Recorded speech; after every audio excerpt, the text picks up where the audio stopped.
China mengatakan akan melakukan latihan penembakan langsung di Selat Taiwan Selasa 22 Oktober 2024. Hal tersebut menjadi respon Beijing setelah kapal perang Amerika Serikat AS dan Kanada melewati perairan tersebut. Badan Keselamatan Maritim atau MSA China yang bermarkas di kota Tenggara Pingtan mengumumkan bahwa penembakan senjata akan dilakukan di daerah terbatas yang dekat dengan pantai daratan China sekitar 105 km dari Taiwan. Bagi China, Taiwan adalah provinsi yang harus kembali tunduk ke daratan, sementara Taipei berpendapat sebaliknya. Tak disebutkan pasukan mana yang akan melakukan penembakan langsung atau tujuannya. Pingtan adalah titik terdekat di daratan China dengan Taiwan. Sebelumnya, selama akhir pekan, kapal perang AS dan Kanada melewati Selat Taiwan sepanjang 180 km. Washington dan sekutunya menegaskan wilayah itu sebagai jalur air internasional meski aksi ini dipandang sebagai provokasi oleh China.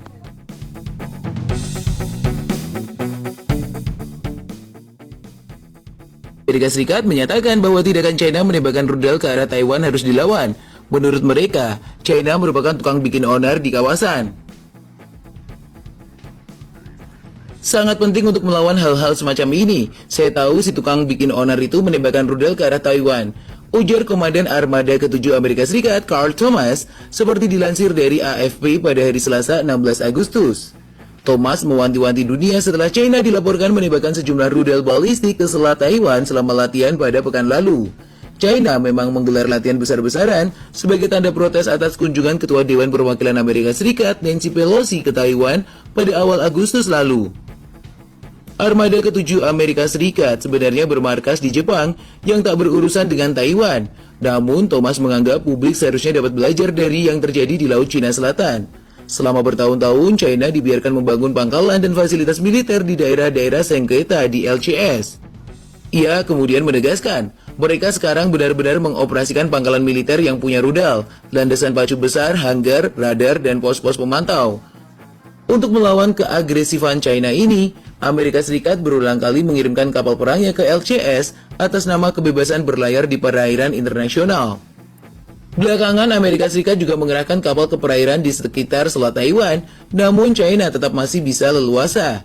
Beberapa waktu lalu, sejumlah rekaman yang disiarkan di beberapa media menunjukkan sejumlah jet China terbang sangat dekat dengan Kepulauan Penghu. Kepulauan itu terletak di antara China daratan dan Taiwan. Di sana berdiri pangkalan udara besar Taiwan yang disebut sebagai garda terdepan jika China sewaktu-waktu menyerang. Taiwan pun langsung membantah laporan yang disiarkan di media-media tersebut. Menurut mereka, rekaman itu merupakan akal-akalan China untuk menunjukkan kekuatan. China menggunakan perang akal sehat dan trik lainnya untuk menunjukkan seolah jet mereka mendekati Penghu. Itu tidak benar, kata seorang pejabat senior Angkatan Udara Taiwan, Tung Peilun.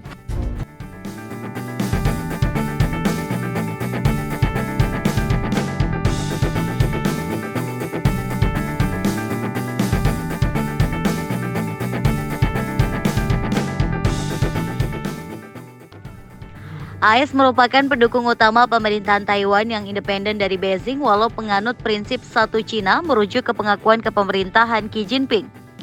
Reaksi AS dan sekutu muncul setelah 14 Oktober lalu.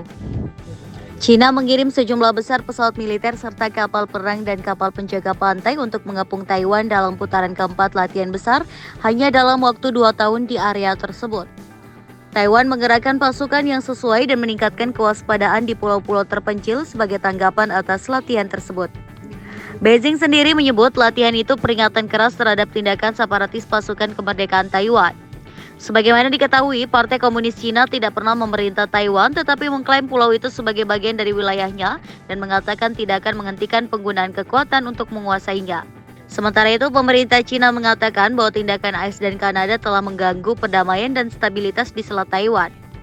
Kementerian Pertahanan Taiwan mengatakan bahwa kapal-kapal AS dan Kanada melakukan perjalanan dari selatan ke utara selat tersebut dan situasi di laut serta wilayah udara di sekitarnya tetap normal. Sebelumnya, China mengirim sejumlah besar pesawat militer serta kapal perang dan kapal penjaga pantai untuk mengepung Taiwan pada 14 Oktober 2024 dalam putaran keempat latihan besar hanya dalam waktu 2 tahun.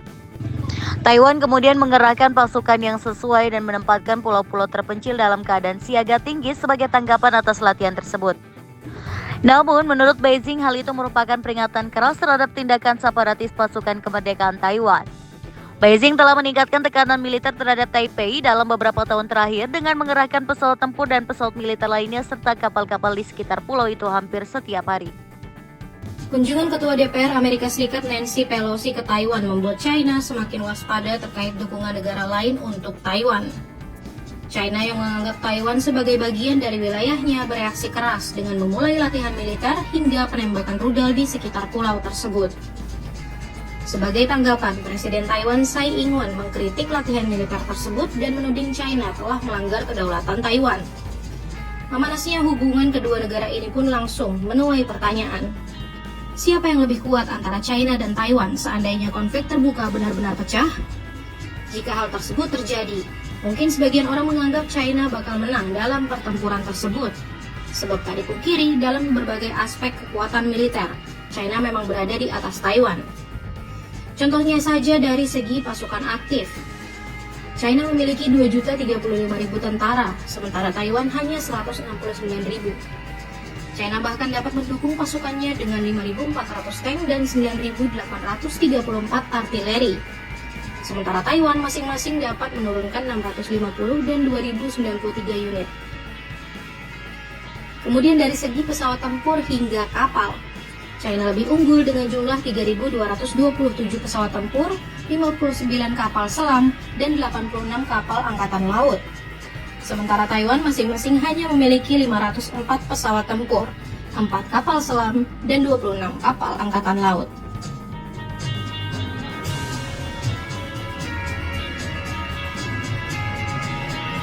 Namun, jika dilihat dari data tersebut, bukan berarti Taiwan sama sekali tak berdaya terhadap serangan China. Pasalnya, Taiwan juga memiliki sejumlah strategi yang tak bisa dipandang sebelah mata oleh China. Salah satunya yakni strategi landak Taiwan. Dengan strategi ini, Taiwan dapat menghancurkan kapal hingga peralatan angkatan laut China yang mahal. Kemudian yang kedua yakni dengan melakukan pertahanan laut berlapis-lapis. Artinya Taiwan bisa mengkoordinasikan pertahanan berlapis dengan tujuan tak memberi kesempatan tentara China memulai serangan. Tak hanya itu, Taiwan juga bisa mempersiapkan kota-kotanya untuk perang gerilya. Salah satu contohnya dengan mengubah bangunan menjadi barak. Selain itu, Taiwan pun dapat mengandalkan lusinan jet tempur canggih yang telah dibeli dari Amerika Serikat. Hal ini mengingat Amerika Serikat telah mempertahankan ambiguitas strategis tentang Taiwan. Oleh karena itu, AS tak bisa melakukan intervensi militer secara langsung.